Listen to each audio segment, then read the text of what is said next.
Venons-en à un épisode sanglant de l'histoire de France assez peu connu, celui des tirailleurs exécutés le 1er décembre 1944 au camp de Tiaroy au Sénégal, sur ordre de l'armée française qu'ils avaient pourtant servi. Selon un bilan officiel, 35 tirailleurs avaient été fusillés, mais ce pourrait être beaucoup plus. Récit de notre correspondant en Afrique, Nicolas Bertrand, avec Fabien Fougère. Ces deux hommes sont les fils et petits-fils d'un tirailleur sénégalais. Un soldat parti combattre pour la France en 1940 et fait prisonnier par les Allemands. Mais c'est ici qu'il est mort, au Sénégal, à son retour à la fin de la guerre, abattu sur ordre d'officiers français, dans le camp militaire de Tiaroy. C'est un endroit qui est triste, c'est pour moi, parce que c'est là où on a enterré mon père Samoulteur quand on l'a massacré le 1er décembre 1944. Il s'appelait Mbap Senghor. Les 3500 Sénégalais. De retour au Sénégal à la fin de la guerre, avec des centaines d'autres tirailleurs, ils réclament le paiement de leurs soldes. L'armée française refuse. Elle accuse alors ses soldats africains de rébellion et ouvre le feu à la mitrailleuse. Le père de Biram Senghor est tué avec des dizaines d'autres. Il n'a aucune considération pour l'homme noir. Il a préféré massacrer les gens là pour asseoir l'autorité française sur les peuples africains. C'est ça la vérité. Ça me fait mal, parce que mon grand-père s'est battu pendant 4 ans pour la France. Et à son retour, on ne l'a pas payé et on l'a tué. Ça me fait très mal. Bilan officiel selon la France, 35 morts et 35 blessés au cours de ce qui est qualifié de mutinerie. Mais au fil des années, cette version est de plus en plus contestée. Voici les lieux où se sont déroulés les faits il y a 80 ans, aujourd'hui traversés en partie par une autoroute. Armelle Mabon est une historienne française. Elle n'hésite pas à parler de mensonges d'État. Pour elle, l'armée française n'a pas tué 35 tirailleurs ce jour-là, mais plus de 300, et les aurait ensuite jetés dans des fosses communes. C'est vers ce lieu-là qu'il y a les fosses communes de ceux qui ont été tués, assassinés le 1er décembre 1944, sachant que l'endroit où il y a eu le massacre, il est juste derrière là.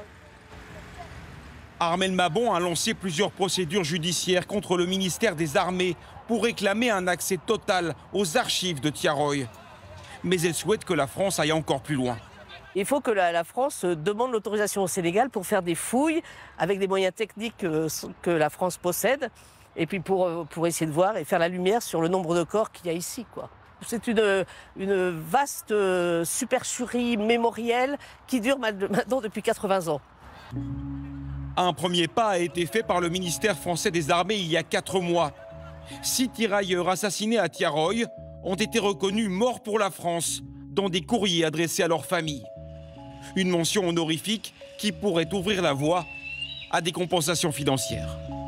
Le président français Emmanuel Macron avait été invité à participer aux commémorations ce dimanche, 80 ans après le drame de Tiaroy. Finalement, il ne viendra pas. C'est le ministre des Affaires étrangères, Jean-Noël Barrot, qui représentera la France. Emmanuel Macron n'assistera pas aux commémorations des 80 ans de Tiaroy, mais il a envoyé une lettre au président du Sénégal, Bassirou Diomaye Faye, qui a accordé une interview exclusive à Nicolas Bertrand, Kylian Lebouquin et Fabien Fougère. On écoute. Bonjour Monsieur le Président. Est-ce que vous attendez des excuses officielles de la part de la France qui n'a jamais vraiment reconnu sa responsabilité dans ce drame? Naturellement, on n'en est pas encore à l'exercice d'excuses, mais je dois vous révéler que j'ai reçu aujourd'hui une lettre du président Macron dans laquelle il reconnaît que ce fut en effet un massacre. Ce pas consistant à reconnaître que c'est un massacre doit ouvrir la porte à une collaboration parfaite pour la manifestation de toute la vérité sur ce douloureux événement de Tiaroy. Est-ce que vous pensez que 80 ans plus tard, la France cache toujours délibérément une partie de la vérité? Évidemment, il y a quelque chose qui a été caché. On a régulièrement cherché à mettre une chape de plomb sur cette histoire-là et nous pensons que pour cette fois, l'engagement de la France sera total, qu'elle sera franche et collaborative et qu'elle sera entière aussi dans cette collaboration-là.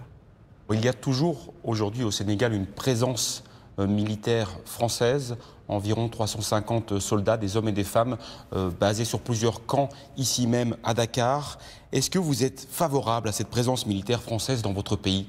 Est-ce qu'en tant que Français, vous envisagez de nous voir dans votre pays avec des chars ou avec des véhicules militaires, des militaires sénégalais avec les tenues sénégalaises, comme ça parce que sur le plan historique, la France a esclavagisé, a colonisé et est restée. Évidemment, je pense que quand vous inversez un peu les rôles, vous concevrez très mal qu'une autre armée, la Chine, la Russie, le Sénégal ou n'importe quel autre pays puisse avoir une base militaire en France. Donc les soldats français doivent partir? Il n'y a pas encore de délai de rigueur par rapport à ça, et si ça doit être fait, cela sera dit aux autorités françaises qui en auront la primeur et suivant les calendriers établis. Voilà pour cette interview du président sénégalais.